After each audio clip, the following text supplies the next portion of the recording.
गांव के किनारे एक बूढ़ा किसान धर्मू अपनी छोटी सी झोपड़ी में अपनी बेटी राधा के साथ रहता था। खेती ही उसका सब कुछ था, लेकिन पिछले 3 साल से सूखा पड़ा था। खेत बंजर हो चुके थे और लोग उसे ताना देते थे। धर्मो, अब ये जमीन तुझे अनाज नहीं देगी।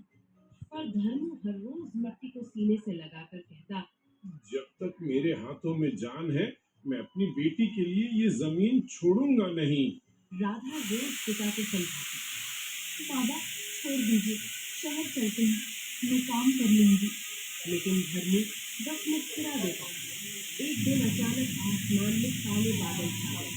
पूरे गांव में खुशी मनाई, लेकिन धर्मू के पास बीज तक नहीं थे बोने के लिए।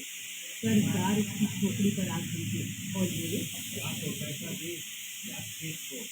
राधा के चेहरे पर आंसू थे। उसने अपने गले का मंगलसूत्र उतार कर बाबा के हाथ में रख दिया। धर्मू का दिल कांप गया। बेटी की आंखों में इतनी हिम्मत देखकर उसने आखिरी बार जिद की।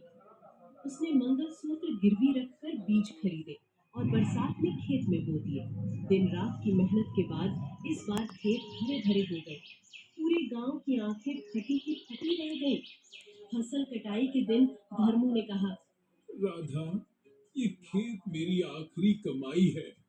अब से ये सब तेरा है। राधा ने पिता के हाथ पकड़कर कहा, नहीं बाबा, ये खेत सिर्फ मेरा नहीं, ये उस बेटी और पिता की जिद का है जिसने हार मानने से इनकार किया।